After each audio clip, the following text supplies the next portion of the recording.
Hi, I'm Andrei, and I'm coming from Prague, and we were implementing Scylla in our project with the initial intention to migrate from another database, Aerospike, and we were doing some proof of concepts with our project, and we were very happy with the results, so we decided to go for it, and we used Scylla for our page categorization, which we will talk later on the conference about.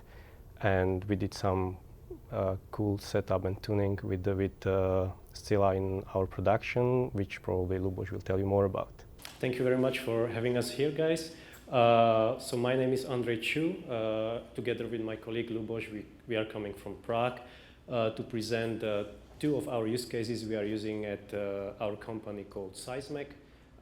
Originally, it was Rocketfuel. This conference got us kind of in the middle of the transition, so sometimes we are referring to ourselves as Seismic, sometimes as Rocketfuel. That's not intentional to confuse you, it's just we are now in the transition right now. So what we use Scylla for at Seismic? Before I get there,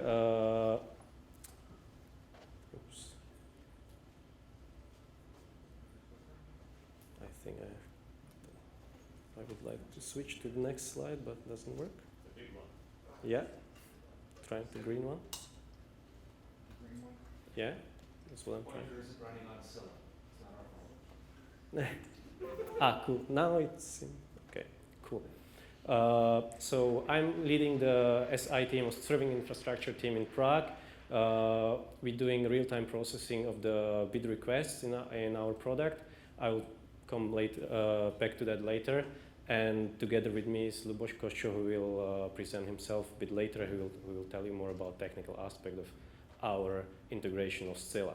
So about the Seismic use case, let me tell you first a few words about what we're doing at Seismic, or at Serving Infrastructure team particularly.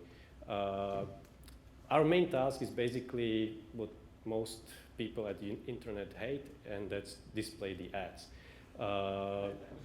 Of course, we try to do it much smarter way and try to do it the way the ads would be useful for the users and not annoying as most of the time they are. But it's not my aim at this talk to persuade you about this. We're doing some very cool stuff behind it as well, like artificial intelligence, machine learning. But this will be more about the process we do before we display the ads. So what's happening on the background if you display any page on the internet that displays the ads? So in the background, this publisher, we call them publishers, he sends an offer like, hey guys, you want to display an ad on our site? Tell me what you want to display, how much you're willing to pay for it. And these competitors in the auctions are called DSPs. We are one of them. And we basically need to decide which ad we would like to display on this page to this user and how much we are willing to pay for it. There is some very complex logic behind that, and again, it's not the aim of this talk to go much deeper into it, just to give you an idea what we're doing. But the deciding on the price or selecting the right ad, it's basically the end of the whole process. But at the beginning, there is something what we call, or there is a part of the process that we call pre-bid. And during this part of the process, we're trying to get as much information as possible about the context where we display our ads, and also to get the information about the user as well. So what is really useful for us to know, like, what is the page about where we display our ad? And for that, there are multiple vendors for which we use to get the information about the categories into which the page falls. So the thing is that we are processing 240 billions of such requests every day. And each of the requests has very tight SLA because the users wouldn't be waiting for the ad very long, and as well the publisher doesn't want to wait very long for the offer to display the ad. So our SLA is 70 milliseconds. So we need to decide in 70 milliseconds which ad we want to display and how much we're willing to pay. So in the context with the vendors of the information about the page categories, we need to send them a request to their API and they get the information to the bidder. But this network round trip takes a long time, and we can't afford it because of this 70 milliseconds SLA. So that's why we had to put something between the bidders or our clients or the machines that do the processing and the vendor's API. So we would cache all the we would cache the information about the page categories, and all the subsequent bits would be able to utilize this information from this cache instead of going to vendor's API. So something about the setup we have 2,000 clients or bidders that need to get this information. So these are the machines that serve the bid request, these 240 billion bid requests every day. And they are split into 7 data centers. And for each of the data centers, we, as a proof of concept, at the beginning, we installed a cluster of 3 Scylla nodes. And we were getting this information from the vendor's API, storing it into Scylla, and serving it to the bidders or clients. So the data model is pretty much simple. We have the URL, and we want to have the information about the categories. From each vendor, it's coming from in a different format, but we don't care about that because this is parsed in the bidders, so we just store it as a string information. And so for each vendor, we have just the string information we get from the API or the categorization information, and the timestamp, like about the creation of the data. And we have 3 such vendors right now. We are considering integrating another one, and our crucial request here was to get the latency as low as possible, because, as I said, we had the 70 milliseconds SLA, so we cannot waste much time on doing just pre-bid processing or just this. This is a very small step of the whole process we are doing during our bid request.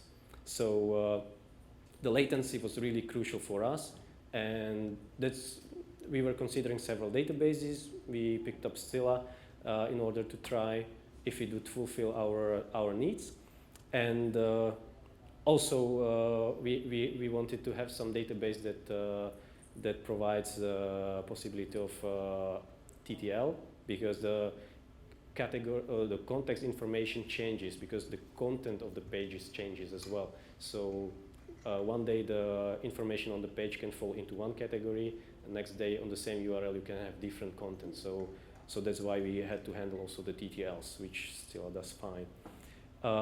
So here is some picture about the architecture. Just a picture about what I just explained to you. This is a single bidder or single machine that gets the bid request. It extracts the information from it, including the URL. Then we check the URL in the bidder's cache, which is some extra cache on the top of Scylla.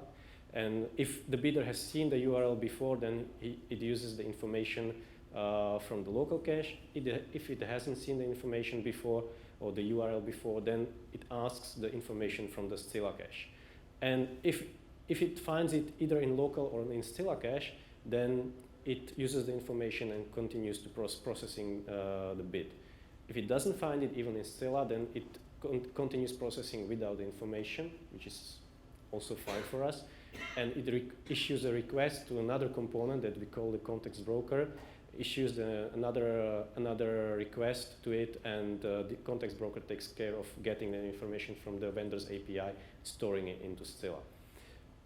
So this is how the workflow goes.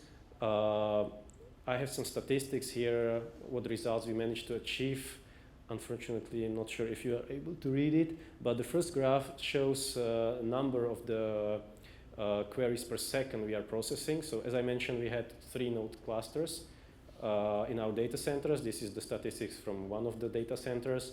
You can see that we are processing around 14,000 or 15,000 requests per second on each of the 3 node cluster, which is quite, at least for us, it's quite heavy load. And You can the other two graphs, they show the utilization of the machines. So the second graph shows the CPU free statistics, and the third graph shows the reactor factor or the Scylla utilization. So as you can see, there are still some free resources, and even under this heavy load, we would be able to handle even double of that amount of the request without problems. Another statistic shows how many connections we have in the single data center for the Scylla cluster. So at the moment, we have around 400 to 500 connections on each node of the cluster. And what's the most important part for us are the graphs below that, and they show the read and write latencies for Scylla. So you can see that for the read latencies, we are able to achieve under 1 millisecond latency for 99 percentile, which is really perfect for us. For write latencies, they are a bit higher, but still they are around 1 millisecond for 99 percentile. There are some spikes there, as you can see. I will explain about that later, why they are there and what's happening there. So this is one more. The last screen with the statistics it shows just the information about single client, single bidder, and this shows like 1 day statistics, how much is differentiated the peak hours to the off-peak hours. So you can see that the number of requests changes during the day, and also we can see the latencies for the particular bidder here. This graph is a bit newer because we added also 999 percentile, and still you can see that we are still around 2 milliseconds for 999 percentile. Second use case we had in Seismic, and we used Scylla for, was the blacklist for the cache for the IP, blacklist for the IP addresses. So basically what's happening here, we are getting a list of IP addresses that are considered to be invalid, or the traffic from them is considered to be invalid. These are, for example, bots or hijack devices, data centers, and so on. So these are basically the IP addresses for which we shouldn't be bidding or shouldn't be displaying any ads, because no one will see them. So we don't want to pay for those, right? So we're getting from a third-party vendor, we're getting a list of such IP addresses, which contains like 60 to 70 million of IP addresses. And we get this file every 24 hours. So we need to insert this file into Scylla or in our cache, basically, every 24 hours. And then every 15 minutes, we are getting this information refreshed. So we get new IP addresses that have to be added into the list, and also list of the IP addresses that can be removed from the list because they are not considered dangerous anymore. So again, the request here was to keep the latency as low as possible, because each bidder has to first check the IP address of the user against the list of blacklisted IP addresses. And then if the IP address is in the blacklist, then we shouldn't be bidding on that. But this decision needs to be made very fast. So still, our main requirement was to keep the latency as low as possible. So again, we had these 2,000 or 1,400 bidders connecting to the Scylla cache, or we decided to use Scylla for the blacklist, of course. But the main problem to tackle here was how to upload the information, these 60 million, 70 million records, into the database within 15 minutes time limit, because after 15 minutes we would get another file that would update the previous file. So that was the main problem for us, except the low latency as well. And so how did we manage to get through it? This is just the architecture of the whole system, which I just described. We're getting the file with the IP addresses in some anonymized format. We download it, the consumer processes it, somehow feeds it into Scylla, and the bidders then they get the information from Scylla on the fly. So for some statistics, what we do, we insert the data using the copy from command. We call it data pump, this piece of the component. And that's the reason why you have seen the spikes in the write latency on the previous graphs, and here you can see it again.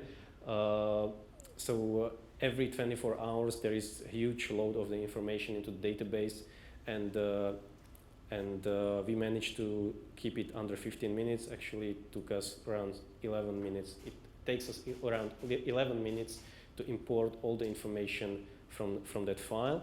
And we had to also process some deletes, but since there is no SQL command to do it in a bulk, we had to implement some Python script that does it using a standard driver. And we are deleting around 1 million of records every 15 minutes. So this happens with under 1 minute, so it's pretty much fine for us.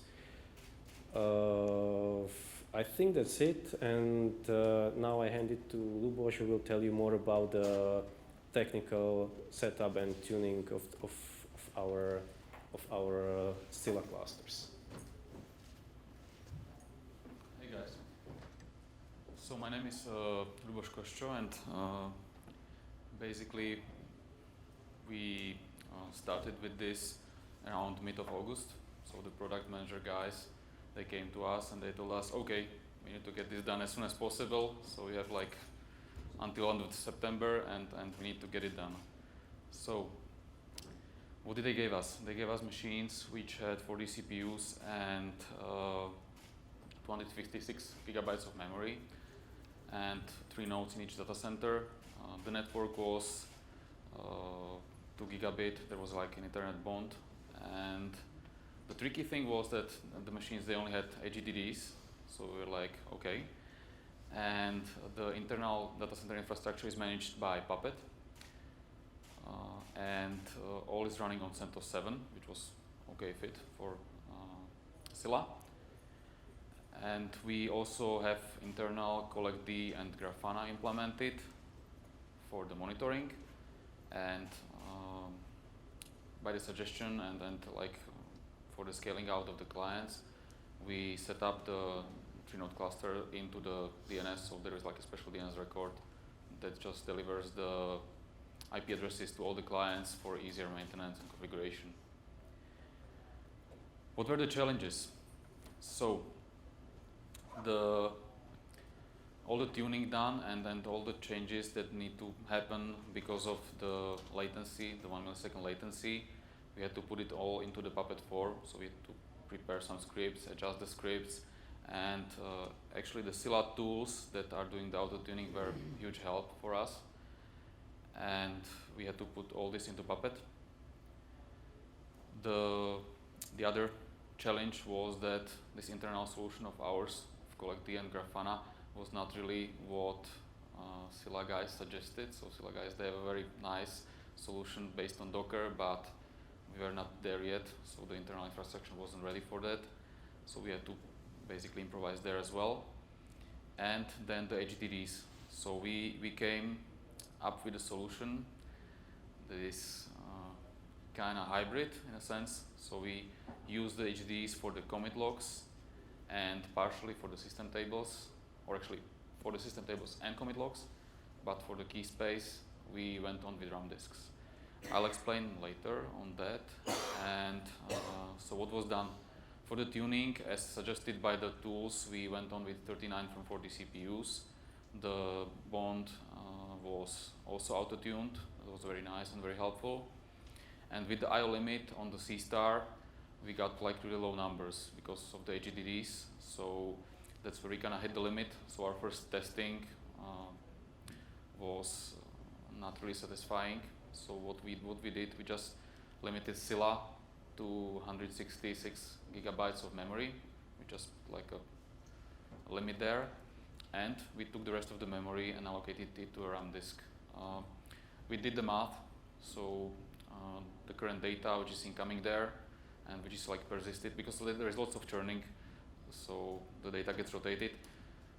The current data will fit very well into 80 gigabytes for this key space, for this particular key space which we have there, and we are still have like some extra. And we were thinking about the persistence that for both use cases we can warm up quite fast. So for the first use case we can warm up from the APIs within a few hours, and the second use case, because we had these data pumps ready, we can get the cache up within 15 minutes. So we are okay with the RAM disk, and we continued on with this. And after the RAM disk was in place, we are all happy because Scylla was just blazing fast. How does the data loading work? This slide is for the second use case, so for the spikes which you saw.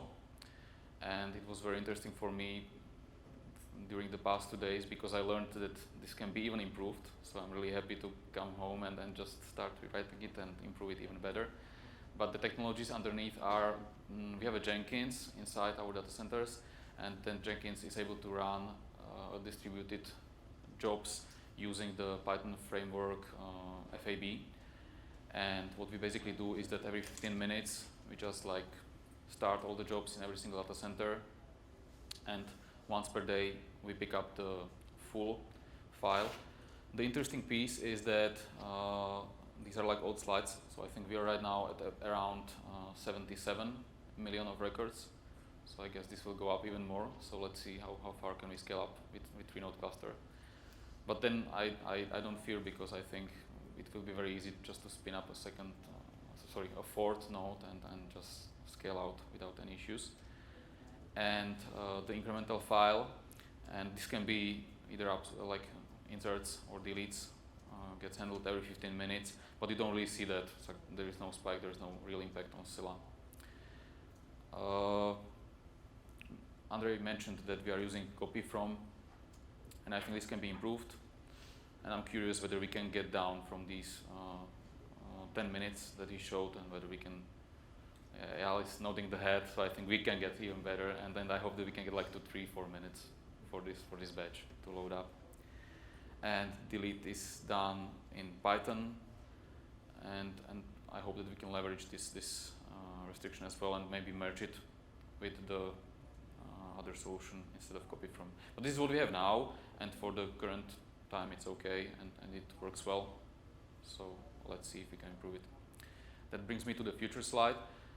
Based on this conference, I think there will be plenty of improvements to this solution, and we are looking forward to continue with Scylla. We have a new upcoming project coming forward, which is even bigger, and I think Scylla will be a great fit as well there. And the future is that we like to get to Scylla 2.0 because of the heat load balancing. That's very interesting, and the IO scheduling. I think it will help the hybrid solution which we have there. So I'm really looking forward to see that in production. And the other step is to get to the Dockerized Grafana solution from ScyllaDB, because obviously then we'll be in sync with the Scylla support, and I think the problems and troubleshooting will be much faster. And I think the information which we'll give back, which will be much helpful than our current graphs which we are like kind of porting to be on par with what Scylla has out of the box. Thank you very much, and we are open to the questions, so feel free to ask anything.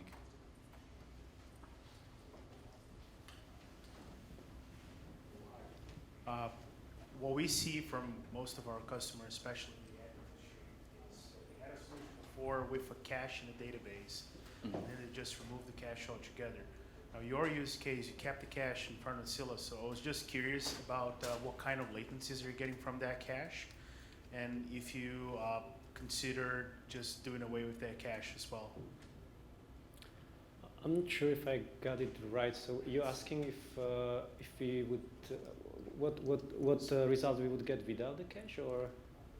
Yes, and as also a follow-up question to that, I mean, what kind of latencies do you get when you read from cache since you're already getting less than a millisecond reading from Scylla.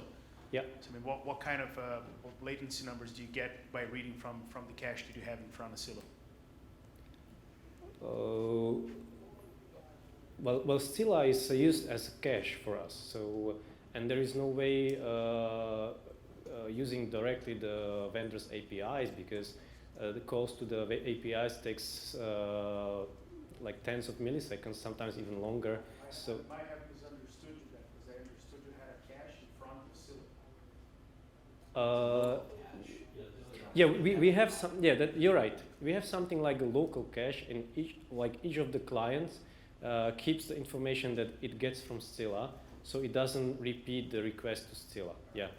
Well, this local cache is basically a map in the application itself. So basically there is no latency at all. But we can't afford to distribute all the information to all the clients, because that would take a lot of time and a lot of network traffic. And if we had to update it regularly, that would probably kill our network basically. So it was not really an option for us. So I saw you're using RAM disk. Are you ever syncing RAM disk to your persistent disk, or is it just wiped all the time? Oh, good. The persistence basically is not an issue for us, because we can, since it's a cache, we can warm up the cache really for the first use case in a few hours, and for the second use case within 15 minutes. Yeah. So if a node from the cluster goes down, we don't care. We can spin up a new node and it will be synchronized, and we don't really care. And if the whole cluster goes down, like the whole data center goes down, then we obviously have a problem. But once the data center goes up, we really need to take 15 minutes to get the second use case up, and then the request will go directly to the API, and this takes like a few hours. I don't know an estimate, but yeah. Well, the thing is that from the use case point of view, our machines, they have to be highly independent. So if any of the system that supports it falls down, we can't stop bidding. So basically the bidders, they need to work even if the other systems, including Scylla, wouldn't work. So basically what happens here, that what happens is that we don't have the information about the page categories. So in that case, we simply don't bid on the campaigns that actually use this brand safety feature. That's a simple rule. So for some time, these campaigns wouldn't get any impressions, but that would change very quickly, because we would refresh the information from the vendor's API using the context broker component, which I mentioned.